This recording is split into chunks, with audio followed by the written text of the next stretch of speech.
Le secret de l'affirmation de soi n'est pas d'apprendre à dire non.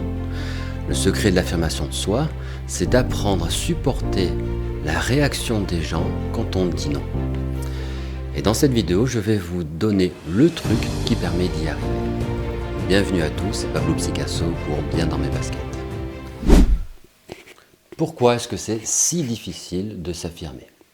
Pourquoi est-ce que j'ai autant de mal de dire non à quelqu'un? Pourquoi est-ce que j'ai autant de difficultés à pouvoir donner mon point de vue dans un endroit où il y a des points de vue différents? La réponse est simple.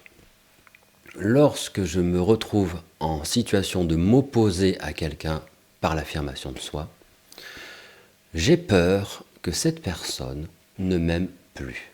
J'ai peur de perdre avec l'opposition, l'affection, l'attachement que cette personne peut avoir pour moi. Et ça marche avec des personnes connues, des amis, des proches, mais ça marche aussi avec des personnes inconnues.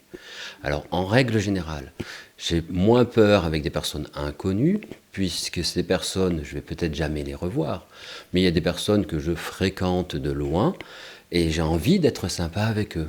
Le boulanger, le poissonnier, etc. Des personnes qui peuvent faire partie de mon quotidien, mais qui ne sont pas des amis ou des proches.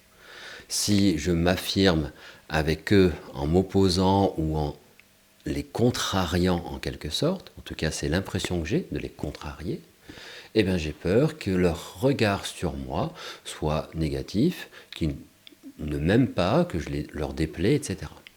Donc pourquoi est-ce que l'affirmation de soi est difficile?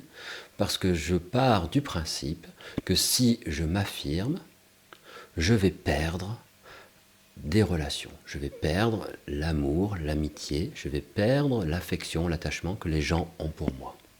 Et c'est une erreur de penser comme ça. Si je suis affirmé dans des relations, que ce soit avec des proches ou des non-proches, alors déjà, moi, personnellement, je vais me sentir mieux. Parce que je vais être plus en phase avec ce que je vis vraiment et surtout avec ce que je veux vraiment. Dans une relation amicale, si je ne suis pas affirmé, parce que j'ai peur que cette personne ne m'aime plus ou même moins, et donc je suis toujours à aller dans son sens. Donc je ne suis pas quelqu'un qui pose de problème. Une relation amicale, une relation d'amitié, c'est fait justement pour qu'on puisse être vrai, être authentique.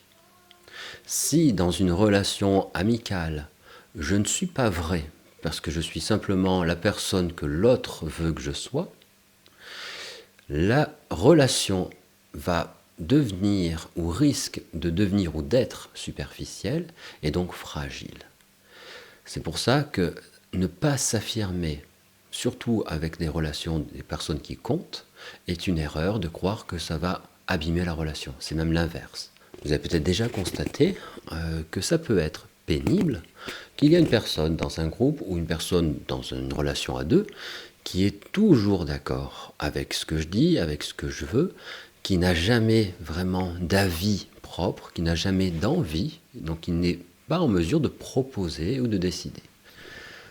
Vous aurez tout à gagner dans une relation si vous êtes en capacité de vous affirmer, pour vous, mais aussi pour l'autre. Au-delà des techniques propres à l'affirmation de soi, les techniques de comment savoir demander, dire non, recevoir une critique, etc., j'ai pu constater dans différents ateliers que les personnes comprenaient ces techniques, mais ont souvent beaucoup de mal à les appliquer durablement et à s'en imprégner. Et je vais vous dire pourquoi. Donc ça, c'est le secret, vraiment, peut-être la chose la plus importante pour réussir à bien s'affirmer. L'affirmation de soi repose sur un principe simple, mais que beaucoup de personnes qui manquent d'affirmation de soi ont du mal à saisir. Ce principe, c'est le droit. J'ai le droit d'être qui je suis. J'ai le droit de penser ce que je veux. J'ai le droit de dire mon avis. J'ai le droit de demander. J'ai le droit de refuser. Ce droit-là, alors ça paraît simple peut-être comme ça, mais ce droit-là, il est très difficile pour certaines personnes de vraiment se l'approprier. Ce qui fait que lorsque je suis en situation de devoir m'affirmer, J'ai vraiment beaucoup de mal à pouvoir oser le faire et que ce soit naturel, que ce soit normal. J'ai l'impression que ce n'est pas normal. J'ai l'impression que j'outrepasse un droit ou je dépasse une limite, alors que c'est faux. J'ai le droit de demander et l'autre a le droit de refuser. Si je comprends ce principe-là, c'est OK. Ce droit ne me donne pas la possibilité d'être au-dessus de l'autre. C'est juste qu'on est à égalité. Parce que ce droit, bien évidemment, je l'ai, mais l'autre aussi l'a. Des personnes qui ne sont pas affirmées, de longue date, des personnes qui ont vraiment de l'entraînement à ne pas s'affirmer, et donc qui vont être des suiveurs permanents, suiveurs de ce que l'autre veut. Il est possible qu'à un moment donné, ces personnes ne savent plus vraiment ce qu'elles veulent. Et ça, c'est un problème. Parce que pour l'affirmation de soi, il faut impérativement que je sache ce que je veux. Est-ce que j'ai envie de répondre oui ou de répondre non? Sachant que j'ai le droit, quand c'est difficile pour moi, de dire j'ai besoin d'y réfléchir. C'est normal, c'est pas forcément évident d'avoir une réponse tout de suite, de prendre une décision très rapidement sur quelque chose qui nécessite, en tout cas pour moi, un peu de réflexion. Donc j'ai le droit de dire j'y réfléchis et je te réponds tout à l'heure. Si je ne sais pas ce que je veux, il est impossible que je puisse vraiment m'affirmer. Je ne vais pas pouvoir dire mon avis, mon envie, mon désir, mon souhait, si je ne l'ai pas vraiment identifié. Donc j'identifie, je sais ce que je veux, et je me rappelle en permanence, je m'approprie vraiment ce concept, que c'est un droit qui est déjà là pour tout le monde. Le droit de dire, le droit de penser, le droit de ressentir. Si vraiment vous faites l'expérience de ressentir au fond de vous que vous avez ce droit-là, vous verrez que les choses sont beaucoup plus simples. Mais oui, qu'est-ce qui m'en empêche? J'ai le droit de, et l'autre aussi a le droit, on est pareil. On va prendre un exemple. Quelqu'un vous parle de façon agressive. Vous identifiez que vous n'appréciez pas le fait qu'il vous parle de cette manière. Et ceci associé avec le droit que vous avez de le dire et de le manifester, et bien vous le dites tout simplement. Je veux bien discuter avec toi, mais par contre, pas sur ce ton. Vous vous affirmez parce que vous avez identifié ce que vous vouliez. Quelqu'un vous pose une question très personnelle.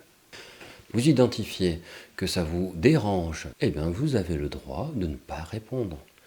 Alors, ce qui est bien, c'est d'apporter une réponse pour signifier cela. Je préfère garder cela pour moi, je n'ai pas envie d'en parler. Il s'agit d'être clair et ferme. Quelqu'un qui est bien affirmé, en général, n'a pas besoin de répéter ce qu'il a dit. S'affirmer, c'est réussir finalement à ne pas se mentir à soi-même. Lorsque je dis oui alors que je pense non, le premier à être au courant que c'est faux, c'est moi. Donc je me mens à moi-même, en plus de mentir à l'autre. Alors je sais que ça fait partie d'une bonne intention. J'ai envie de faire plaisir, j'ai envie de donner. Mais il faut le faire lorsque c'est vrai. Je m'écoute d'abord. Est-ce que j'ai vraiment envie de dire oui? Eh bien sûr, je vais dire oui. Mais j'ai aussi le droit de dire non. Et ça ne fait pas pour autant de moi une mauvaise personne. Ça ne fait pas pour autant une personne qui va menacer cette relation. Si cette relation, amicale peut-être, se brise parce que j'ai dit non à quelqu'un, ce n'était pas une amitié solide, probablement.